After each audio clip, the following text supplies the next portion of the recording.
사랑하고 축복합니다. 지난주에 이어서 하나님의 모방자라고 하는 같은 제목으로 두 번째 말씀을 좀 보도록 하겠습니다.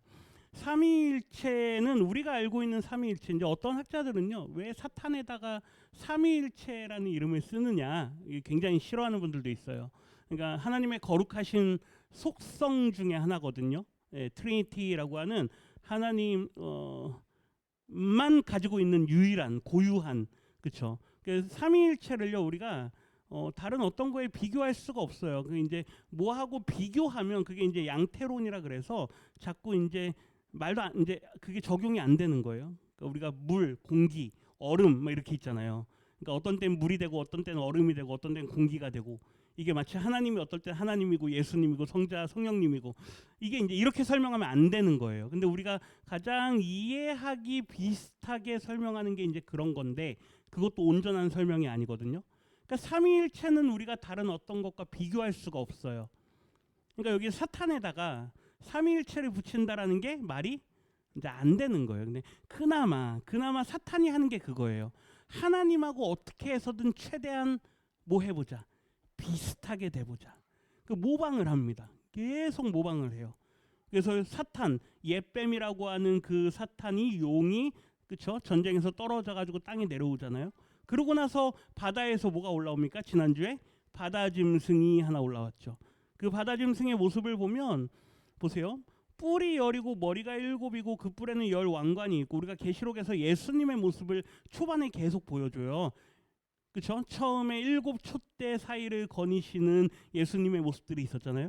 그 예수님의 이미지하고 아주 비슷해요. 근데 조금 기괴합니다. 예, 뭐 영광스러운 모습이 아니고요. 막 뿔이 10개고 머리가 7이고 이상하잖아요. 그리고 그의 이름, 머리들에는 신성모독하는 이름들이 있더라. 보세요. 용이 아까 사탄이라 그랬잖아요. 그러면 그게 이제 성부 하나님을 모방하는 거예요. 용이 누구에게요? 이 바다에서 올라온 짐승에게 권세를 줍니다. 그 권세를 하나님께서 누구에게 주시죠? 예수님에게 주시잖아요. 그런 것처럼 용과 이 바다 짐승이 계속 하나님과 아들 예수님을 모방해요. 그러면서 사탄인 용에게 뭐 하게 해요? 경배하게 하고요. 예. 누가 이 짐승과 더불어 싸우랴, 이거는 누가 하나님과 같으랴, 이제 그걸 모방했다 그랬습니다. 그리고 계속 그 이제 예수님을 흉내내는 그 짐승이 하나님을 향해서 어떻게 합니까? 막 비방을 하고요. 하늘에 사는 자들을 비방하고, 성도들하고 결국엔 싸워서 이 세상을 다스리는 그러한 권세를 얻게 돼요. 우리가 이제 신약성경 봐도 바울이 쓴 편지들을 보면 예수님께서 죽음에서 부활하시면서 모든 권세들을 다 물리치신다라고 고백합니다. 그리고 보좌 우편에 앉으셔서 어떻게 해요? 왕노릇 하시면서 권세를 받았다라고 사도 바울이 고백을 해요. 근데 그 똑같은 모습을 누가 하는 겁니까? 이 바다 짐승이 하는 거예요. 여기 다 넘어가겠습니다. 오늘 이제 뒤에 두 번째 이제 볼 텐데요. 그래서 이제 바다 짐승 다음에 이제 오늘 내가 봄에 하면서 또 다른 짐승을 보게 돼요. 어디에서 올라옵니까? 땅에서. 예, 땅에서 올라오는데 보세요. 어린 양같이 뭐가 있다? 두 뿔이 있고 뭐처럼 말하더라? 용처럼 말을 하더라. 잘 보셔야 돼요. 앞에 바다 짐승이 누구를 모방한다고요? 예수님. 그죠? 예수님은 누굽니까? 어린 양이잖아요, 우리가. 그러니까 예수님과 같은 뿔, 즉 예수님을 모방하는 모습도 있고, 그 다음에 누구처럼 말해요? 용처럼 말해요. 용처럼 말한다는 건 누구처럼 한다는 얘기입니까? 하나님처럼 말한다는 이야기잖아요. 그 하나님과 예수님의 이미지를 다 가지고 있는 땅 짐승이 등장을 합니다. 이거를 계속 기억을 하시고요. 12절 같이 읽겠습니다. 그가 먼저 나온 짐승의 모든 권세를 그 앞에서 행하고 땅과 땅에 사는 자들을 처음 짐승에게 경배하게 하니 곧 죽게 되었다가 상처가 나은 자니라. 먼저 나온 짐승이 누굽니까? 바다 짐승. 그렇죠? 지난주에 봤던 바다에서 올라온 그 짐승의 모든 권세를 누구 앞에서 합니까? 그 바다 짐승 앞에서 이 땅 짐승이 막 행하는 거예요. 그러니까 흉내내죠, 계속. 그러면서 보세요. 땅과 땅에 사는 자들을 처음 짐승이 누구냐면 그 뭡니까? 용과 바다 짐승이에요. 그에게 뭐 하게 하죠? 경배하게 하잖아요. 우리가 성령님의 역할이 뭐냐라고 할 때요, 성령의 여러 가지 역할들이 있어요. 그러니까 예수님께서 가르쳐 주신 성령의 역할 중에 하나는 보혜사 성령이에요. 이 보혜사라는 건 파라클레시스라 그래서요, 우리 옆에 계시는 분이에요. 내가 외로울 때 옆에 누가 있으면 든든합니까? 안 하죠? 든든하죠. 그렇죠. 그래서 위로자가 돼요. 컴포러라 그러는데요, 위로자. 그 다음에 내가 뭔가 문제가 생겼을 때 내 옆에 있는 분이 나한테 조언을 해주면 든든합니까? 안 합니까? 그래서 상담자라 그래요. 성령의 역할에 아주 두 가지 큰 게 뭐냐면 조언자와, 그러니까 상담자와 위로자예요. 거기에 또 하나가 뭐냐면 예수님께서 성령이 너희에게 올 건데 내가 가야 너희에게 유익이 있다. 그러면서요, 성령이 너희에게 올 건데 성령이 너희에게 임하면 내가 너희에게 가르친 모든 내용들을 다 생각나게 할 거고 뭐하게 할 거다? 깨닫게 할 거다. 그래서 성령의 세 번째 역할이 뭐냐면요, 우리로 하여금 예수님이 어떤 분인지, 하나님이 어떤 분인지 고백하게 합니다. 이게 대단한 역사예요. 그러니까 예수님, 어떤 분들이 그렇게 물어봐요. 내가 성령 받았는지 어떻게 합니까? 우리가 성령 받은 사람들을 주로 예전에 우리가 그 어떻게 주로 표현했습니까? 성령 받았다 하면 불러 그렇죠. 방언기도 하고 막 은사 나타나고 그렇죠. 그래야 성령 따라 붙는 거 있잖아요. 성령 충만 이렇게 우리가 해석을 했잖아요. 근데 그게 아니에요. 성령의 충만함이라는 게 그렇게 외형적으로 나타나는 것만을 말하지 않습니다. 내가 예수를 그리스도입니다, 나의 주님이십니다 라고 고백할 수 있는 게 누가 내 안에 임재했다라는 걸 상징하는 거냐면요, 성령께서 내주하신다라는 걸 상징하는 거예요.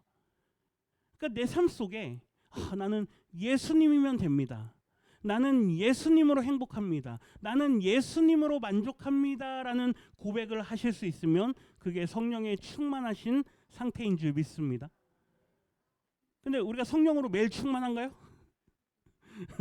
아니잖아요. 그렇죠? 때로는 누구도 있어야 돼요. 돈도 있어야 되고, 때로는 건강도 있어야 되고, 때로는 맛있는 것도 있어야 되고, 때로는 친구도 있어야 되고, 뭐 있어야 될 게 많이 있잖아요. 근데 그게 우선순위가 왔다 갔다 해요. 좋을 때는 누구만 있으면 됩니다. 예수님만 있으면 됩니다. 안 좋을 때는 이것도 있어야 됩니다. 그런다고 해서 성령이 떠나갈까요? 성령님께서 떠나갈까요? 아니에요. 우리 안에 한 번 거하신 성령님은 떠나지 않으시는 줄 믿습니다. 그 성령께서 우리를 인도하세요. 보세요. 오늘 여기 보면 땅과 땅에 사는 자들에게, 그러니까 우리 인간들이잖아요. 인간들에게 처음 짐승, 용과 바다 짐승에게 뭐 하게 한다고요? 경배하게 하는 건 마치 우리로 하여금 하나님과 예수님을 우리의 왕과 구주로 삼고 그분을 경배하게 하는 역할이에요. 누가 그걸 가능하게 합니까? 성령이에요. 네. 성령께서 그 역사를 하거든요. 근데 이걸 똑같이 따라해요. 누가요? 땅 짐승이. 그러니까 성령님과 같은 그런 비슷한 역할을 모방하는 거죠. 성령님은 예수님을 우리의 입술로 주로 시인하게 하시는 분입니다. 근데 오늘 보세요. 땅 짐승은 바다 짐승과 용에게 뭐 하게 해요? 경배하게 합니다. 네. 당신이 우리의 누구입니다? 주님입니다. 오늘 우리에게 용 그리고 바다 짐승 이런 건 뭘까요? 용이 있습니까? 눈에 안 보이잖아요. 오늘날 우리에게 있어서 용은요, 세상에 하나님보다 우리로 하여금 더 사랑하게 만드는 것들. 어떤 사람들에겐 물질이 용이 될 수도 있고요. 어떤 사람들에겐 뭐 말 그대로 우상이 될 수도 있고요. 어떤 사람들에겐 자녀가 때로는 그럴 수도 있고요. 내가 이것 때문에 하나님이 뒷전으로 밀린다 하는 모든 것들이 우리에게 용이 될 수도 있는 거예요. 이런 것들을 계속 우리에게 상기시켜 주는 겁니다. 누가요? 하나님께서 요한계시록을 통해서 너희들이 살아가는 그때의 용은 이런 거다. 그때마다 우리로 하여금 계속 경각심을 갖게 해요. 만약에 우리가 일제시대 때 신사참배라고 하는 그런 아주 엄중한 그런 시기에 우리가 살았을 때 신사참배를 하면 우리가 어떻게 할 수 있죠? 생명을 부지할 수 있잖아요. 그러면 그게 우리의 시험거리가 되는 거예요. 근데 오늘날 우리는 그런 시험거리는 받진 않잖아요. 그런데 그것과 비슷한 다양한 시험거리가 우리에게 놓여 있습니다. 타협하게 하는, 우리의 신앙과 우리의 삶 가운데 타협하게 만드는 그런 여러 가지 우상들이 있어요. 그런 것들을 계속 그때마다 경계하라라고 하나님께서 우리에게 이 말씀을 주신 줄 믿습니다. 보세요. 계속 이제 볼 텐데요.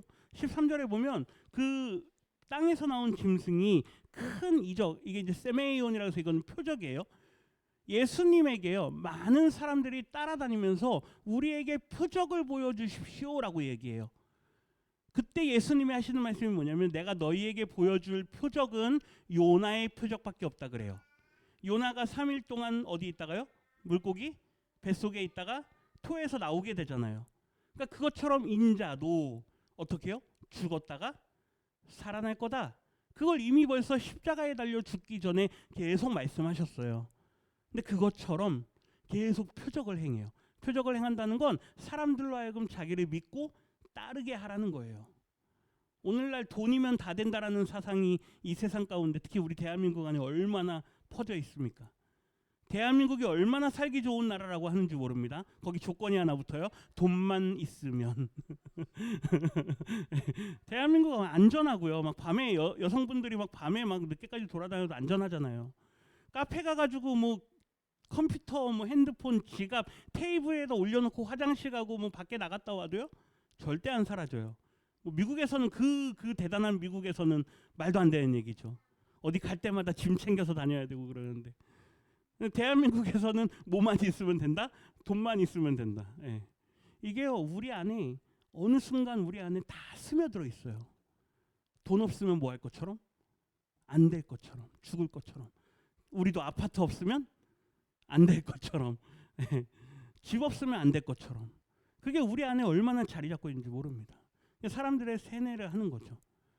표적을 행하되, 보세요, 불이 하늘로부터 땅에 내려오게 하고, 이런 기적을 행하는 모습들을 보면 사람들이 다 넘어간다는 이야기죠. 14절 같이 읽습니다. 짐승 앞에서 받은 바 이적을 행함으로 땅에 거하는 자들을 미혹하며 땅에 거하는 자들에게 이르기를, 칼에 상하였다가 살아난 짐승을 위하여 우상을 만들라 하더라. 그 땅 짐승이 지금 하는 말을 보세요. 자신이 계속 이적을 행하니까 땅에 사는 사람들이 그 땅 짐승이 이적 행하는 걸 보면서 어떻게 됩니까? 미혹돼요. 와 하면서 사람들이 막 거기에 막 따라다닙니다. 그러면서 하는 말이 뭐냐면, 칼에 상하였다가 살아난 짐승, 그게 누구였습니까? 바다 짐승. 지난주에 바다 짐승이 머리가 하나 잘렸거든요. 근데 그게 막 다시 살아나요. 막 그러면서 생명이 막 솟아나니까, 그 예수와 같이 죽었다가, 거의 죽은 거잖아요. 죽었다가 부활한 것 같은 그 짐승을 위해서 뭘 만들라? 우상을 만들라. 예. 뭐 그렇게 막 합니다. 그러니까 15절. 권세를 받아서, 뒤에 보세요. 그 앞에 죽었다 살아난 짐승, 바다 짐승의 우상에게 뭘 줍니까? 생기. 일단 첫 번째, 뭔가 만들어내는 건 누구의 역할이에요? 하나님의 역할이잖아요. 그 다음에 하나님께서 후 해가지고 생기를 불어넣으시잖아요. 그것처럼 이 땅짐승이 보세요. 바다짐승에게 뭐 합니까? 생기를 넣어줘요. 그러니까 우상이 보세요. 우상이 뭘 합니까? 말을 해요. 그러면서 우상에게 경배하지 아니하는 자는 다 뭐 합니까? 죽입니다. 이게 오늘 우리는 사실은 잘 이게 안 느껴질 텐데요. 로마 1세기 당시에 이 편지를 받았을 로마의 지배 아래 살고 있던 그리스도인들에겐 이게 너무 생생한 장면입니다. 동전에마다요, 다 누구의 얼굴이 그려져 있습니까? 로마 황제. 그죠? 그 다음에 가는 데마다 로마 신전들, 황제의 신전들이 있고요. 황제의 신상들이 있어요. 그 모습을 보면 사람들이 뭘 느끼냐면요, 경외감을 느껴요. 왜요? 카이사가, 시저가 곧 뭐다? 신이다. 황제가 곧 신이다라는 걸 사람들에게 계속 주입시켜요. 그러면서 팍스 로마라, 우리가 이제 일반 역사에서도 많이 하는데, 평화는 어디로 통한다? 로마로 통한다라고 하는 말이 세상에 다 퍼져요. 그 말이 무슨 말이냐면, 로마가 가서 지배하고 점령하는 곳에는 평화가 임한다, 그 말이거든요. 그런데 그 전에 평화가 임하려면 뭐가 먼저 있어야 됩니까? 사륙과 전쟁과 피 흘림이 있어야 돼요. 그 공포와 두려움을 경험한 사람들은요, 로마 황제한테 함부로 대들지 못해요. 그러니까 로마 황제를 볼 때 사람들이 얼마나 두려워하겠습니까? 그러니까 동전에다 얼굴을 새겼다는 얘기는요, 매일매일 황제의 얼굴을 보란 얘기예요. 오늘 우리는 돈 볼 때마다 누구 보십니까? 요즘에는 돈도 안 써요. 뭐 합니까? 카드 하잖아요. 얼마나 좋은 세상입니까? 우리는 이제 돈에다가 좀 우리가 기념할 만한 역사적인 위인들을 새겨 놓잖아요. 근데 그 당시에 황제의 얼굴을 새겨 놓은 건 내가 보다 신이다. 그거예요. 그러니 나를 보며 뭐하라? 두려워하라. 나에게 뭐하라? 경배하라. 너희에게 이 물질을 주는 건 누구다? 바로 황제다. 그러니 이러한 말씀들을 보면 이게 지금 비유잖아요. 그렇죠? 바다 짐승을 누구로 비유하는 거예요? 로마 황제로 비유하는 거예요. 그러니까 이런 걸 보면 사람들이 떠올리는 거예요. 그럼 이제 그 사람들은 그렇게 읽는데 오늘날 우리는 어떻게 읽어야 됩니까? 그러면 이거 뭐 2000년 전 얘기로 끝내버릴까요? 그게 아니라 그랬습니다. 종말은 그때부터 계속 종말이에요. 우리 시대에도 우리로 하여금 매일 보면서 그것에 빠져있게 만드는 것들이 있어요. 매일 보면서 그것에 빠져가지고 그것이 아니면 안 될 것처럼 생각하게 만드는 것들이 있다는 이야기입니다. 뉴스를요, 하루 종일 집값 관련된 뉴스만 보잖아요. 그럼 어떻게 되는 줄 아십니까? 나도 아파트 없으면 그쵸, 왠지 패배자가 된 것 같은데, 막 어떤 사람들이 막 로또가 돼가지고 몇십억을 했다 그러면요, 왠지 나도 그거 없으면 안 될 것 같은데, 어떤 사람들이 주식이 막 이재명 대통령이 막 되니까 주가가 올라간다고 막 난리예요 지금. 나도 지금 막 사람들이 막 주식 올라가는데 나도 주식이 없으면 안 될 것처럼 사람들이 그래요. 이러한 게요, 우리 세계 안에, 우리가 사는 세상 안에 매일매일 일어나요. 우리 여기 계신 분들은 뭐 그런 거랑 담 쌓고 사는 분들이잖아요. 주식이 뭐냐, 그렇죠? 근데 젊은 사람들이요, 신앙생활하기 얼마나 힘든지 모릅니다. 그거 따라가야 되니까. 자기는 뒤처질 수 없으니까. 앞으로 몇십 년을 살아야 되는데 이 대한민국에서 몇십 년 동안, 죄송합니다, 거지처럼 살 수는 없잖아요. 우리는 그런 거 초월했잖아요. 안 그렇다고요. 저 밖에만 나가도, 요 옆에 고산동만 나가도 안 그래요. 지금 당장 내가 아니면 안 될 것처럼 사람들이. 우상에게 경배하지 아니한 자는 몇이든지 다 죽게 하리라. 우리의 심령이 죽어서 살아가고 있는 사람들이 이 땅 가운데 얼마나 많은지 모릅니다. 목숨이 끊어졌다는 얘기가 아니에요. 이 말씀은 오늘 우리에게는요, 그 당시에는 정말 목숨이 끊어지는 사람들이 있었어요. 그래서 죽도록 충성하라. 그래서 그렇게 말씀하는 거예요. 오늘날 우리에게 죽도록 충성하라는, 너희들이 경제적으로 어려움을 당할 수도 있고 이 세상에서 조금 뒤처지는 것 같을 수도 있는데, 그러함에도 누구를 끝까지 믿으라? 예수를 끝까지 믿으라. 그 말씀이에요. 세상에 얼마나 많은 사람들이 이 우상 때문에 죽어나가는지 모릅니다. 그들의 영혼이 죽어 있는 거예요. 근데 놀라운 거는 이 지역에 어쨌든 한 분 한 분 계속 이렇게 예배 자리에 나오시고 또 공동체 안에 들어오시고 있다는 게 얼마나 감사한 일인지 모릅니다. 누가 그러더라고요. 처음엔 안 그런 것 같은데 어느 날 보면 또 누가 한 명이 와 있고, 또 어느 날 보면 또 누가 한 명, 얄금얄금 한 명씩 오신대요. 네, 기왕이면 뭐 얄금얄금도 좋은데 뭐 뭉텅뭉텅도 좋을 것 같아요. 네. 죽어가는 영혼들 끝에 보세요. 몇이든지 다 뭐한다? 죽게 하리라. 16절 보세요. 우리가 이제 그 표를 받는다라는 거, 한동안 베리칩 뭐 아시는 분들 계시는지 모르겠는데, 인식정, 모든 나의 개인 정보들이 다 요만한 정말 조그만 칩이에요. 그거를 뭐 어디다 심는다 그랬어요. 베리칩이라 그래서 그거 받으면 막 우리 교회들에서요, 막 그거 받으면 막 지옥 간다. 한동안 막 난리도 아니었어요. 네. 근데 이 말씀이 과연 그것 때문에였을까요? 베리칩을 말씀한 거였을까요? 그게 아니에요. 그럼 아프리카 사람들은 어떡합니까? 그런 기술, 오늘날 아직도 카드 안 쓰는 나라들이 얼마나 많아요. 우리 처음에 신용카드 쓰면 막 안 된다 막 그러셨죠. 그거 쓰면 막 모든 정보가 나가고 막 지옥 간다. 처음엔 옛날엔 바코드 가지고도 그랬어요. 근데 해석을 그렇게 하면 안 되는 겁니다. 그 표라는 걸 우리가 해석할 수 없어요. 근데 중요한 거, 우리 안에 자꾸 따라가고자 하는 마음들이 있다는 이야기예요. 이게 저 사람이 받으니까 나도 받아야 될 것 같고, 보세요. 모든 자, 곧 작은 자나 큰 자, 부자나 가난한 자, 자유인이나 종들.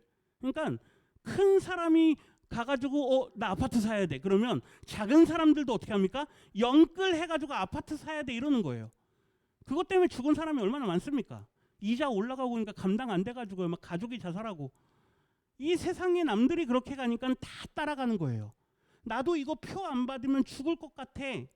그러니까 나도 가서 받고 나도 가서 받고 그러니까 우상 숭배에 빠지는 거예요. 이해가 되십니까? 그 말씀이에요. 뭐 표 받으면 안 돼. 다 받으세요. 괜찮습니다. 중요한 건 내가 하나님을 믿는 믿음으로 하나님 내가 이 땅에서 하나님을 믿는 믿음으로 살겠습니다. 그 결단만 안 변하시면 돼요. 기술이 발전하는 걸 우리가 어떻게 막겠습니까? 사람들은 편한 걸 추구합니다. 옛날엔 돈 들고 다니긴 뭐 했어? 돈 사용하기 전에 뭐 했죠? 이만한 엽전 뭐 이렇게 쫄쫄 감아가지고 들고 다녔잖아요. 옛날엔 돌멩이 들고 다니고. 기술이 좋아지니까 요즘에는 요즘에 핸드폰 뚝 찍잖아요. 기술이 좋아지는 건 막을 수가 없어요. 그 사람들이 발명하고 개발해내는 거는 최대한 많이 배우세요. 사용하시는 건 좋은 겁니다. 그런데 세상의 풍조는 따라가면 안 돼요. 세상의 가르침은 따라가면 안 돼요. 예수님만이 참된 진리인 줄 믿습니다. 그걸 버리지 말란 이야기예요. 17절 같이 읽겠습니다.